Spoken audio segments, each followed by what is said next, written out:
ನಮಸ್ಕಾರ. ನುಡಿ ಬೆಳಕು.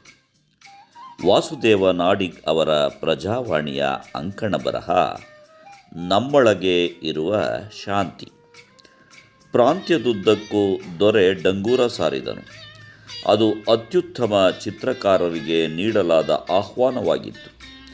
ಅದೊಂದು ಚಿತ್ರಕಲಾ ಸ್ಪರ್ಧೆಯ ಕರೆ. ಶಾಂತಿಯನ್ನು ಬಿಂಬಿಸುವ ಚಿತ್ರಗಳನ್ನು ಕಲಾವಿದರು ರಚಿಸಬೇಕಾಗಿತ್ತು.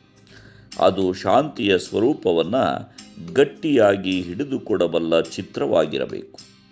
ಪ್ರಾಂತ್ಯದ ಒಳ ಹೊರಗೆ ಎಲ್ಲ ದಿಕ್ಕಿನಿಂದಲೂ ಕಲಾವಿದರು ತಮ್ಮ ತಮ್ಮ ಚಿತ್ರಗಳನ್ನು ಹೊತ್ತು ತಂದು ಆವರಣದಲ್ಲಿ ಪ್ರದರ್ಶನಕ್ಕೆ ಇಟ್ಟರು. ದೊರೆ ಮತ್ತವನ ತೀರ್ಪುಗಾರರ ತಂಡ ಒಮ್ಮೆ ಎಲ್ಲವನ್ನ ನೋಡಿ ಹೊರಟರು. ಅದ್ಭುತವಾದ ಚಿತ್ರಗಳಿದ್ದವು. ನೀರವ ನೀಲ ಆಕಾಶ, ಒಂಟಿ ಪರ್ವತ, ತಪಸ್ಸಿಗೆ ಕೂತ ಋಷಿ, ಗೋಡೆಗೆ ಒರಗಿ ಕೂತ ಹೆಣ್ಣು, ತಾಯಿಯ ಎದೆಹಾಲನ್ನು ಸವಿಯುತ್ತಾ ಮಲಗಿದ್ದ ಮಗು, ದಡವ ತಲುಪಿ ನಿಂತ ಮೌನ ನಾವೆ, ಹೀಗೆ ಒಂದಕ್ಕಿಂತ ಒಂದು ಅಪ್ರತಿಮ ಚಿತ್ರಗಳು ಅಲ್ಲಿ ಮೇಳೈಸಿದ್ದವು.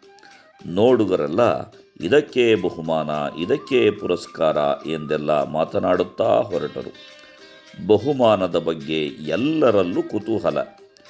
ಮರುದಿನ ಪುರಸ್ಕಾರಕ್ಕೆ ಆಯ್ಕೆಯಾದ ಚಿತ್ರ ಎಲ್ಲರನ್ನ ಕಕ್ಕಾಬಿಕ್ಕಿಯಾಗಿಸಿತು. ಯಾರೂ ನಿರೀಕ್ಷೆ ಮಾಡದ ಒಂದು ಚಿತ್ರಕ್ಕೆ ದೊರೆ ಬಹುಮಾನ ಘೋಷಿಸಿದ್ದ. ಬೇಕಾಬಿಟ್ಟಿ ಚಿತ್ರ, ಅನರ್ಹ ಚಿತ್ರ, ಒಬ್ಬ ಹುಚ್ಚ ಕಲಾವಿದ ಹೀಗೆ ಎಸೆದು ಹೋದ ಚಿತ್ರ ಎಂದೆಲ್ಲ ಜನ ಗೊಣಗುಟ್ಟಿದರೆ, ಅನೇಕ ನಿರೀಕ್ಷಿತ ಅದ್ಭುತ ಕಲಾವಿದರು ದೊರೆಯ ಈ ತೀರ್ಪಿನಿಂದ ಗಾಸಿಗೊಂಡರು. ಏನೂ ಮಾತನಾಡದೆ ಹೊರಟರು. ಅತ್ಯಮೋಘ ಎಂದು ನಂಬಲಾಗಿದ್ದ ಅನೇಕ ಚಿತ್ರಗಳು ನೆಲಕಚ್ಚಿದವು. ದಟ್ಟವಾದ ಕಾರ್ಮೋಡ, ಬೆಚ್ಚಿ ಬೀಳಿಸುವ ಮಿಂಚು, ಸಿಡಿಲು, ಗುಡುಗು, ನದಿಯೊಂದರ ಹುಚ್ಚು ಹರಿವು, ಕಿರಿಚುವ ಬೆಟ್ಟದ ಮರಗಳು, ಅಲ್ಲೇ ಒಂದು ಮರದಲ್ಲಿ ಹಕ್ಕಿಯೊಂದು ಗೂಡಿನಲ್ಲಿ ಕೂತಿತ್ತು. ಒಡಲನ್ನು ಹರವಿ ರೆಕ್ಕೆಗಳನ್ನು ಮುಚ್ಚಿ ಅವುಗಳಿಗೆ ಕಾವು ಕೊಡುತ್ತಾ ಮೌನವಾಗಿ ಕೂತಿತ್ತು. ಒಂದೇ ಚೌಕಟ್ಟಿನೊಳಗೆ ಕಲಾವಿದ ಇವೆಲ್ಲವನ್ನ ತಂದಿದ್ದರೂ ಮರಿಗಳಿಗೆ ಕಾವು ಕೊಡುತ್ತಾ ಕೂತ ಹಕ್ಕಿಯನ್ನು ಭಿನ್ನವಾಗಿ ಬಿಂಬಿಸಿದ್ದ. ಅದಕ್ಕೆ ಪುರಸ್ಕಾರ ದಕ್ಕಿತ್ತು.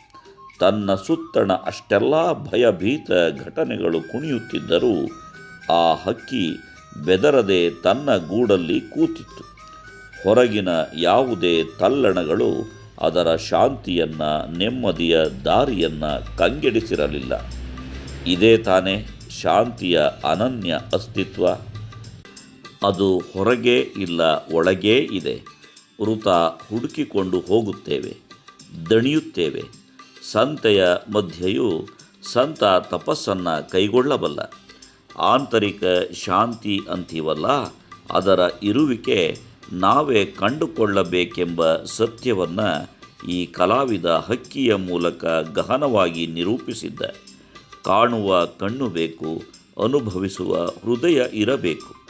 ಅಲ್ಲಿ ರಣದುಂದುಬಿ, ಇಲ್ಲೊಂದು ವೀಣೆ, ಆ ಮಹಾಕಾವ್ಯ ಈ ಭಾವಗೀತೆ ಎಂದು ಹಾಡಿದ KSN ಅವರಾಗಲಿ, ಎಲ್ಲಿದೆ ನಂದನ, ಎಲ್ಲಿದೆ ಬಂಧನ, ಎಲ್ಲ ಇದೆ ಈ ನಮ್ಮೊಳಗೆ ಎಂದು ಹಾಡಿದ GSS ಅವರಾಗಲಿ ಇಂತಹ ಒಳಗನ್ನೇ ಹೇಳಿರುವುದು.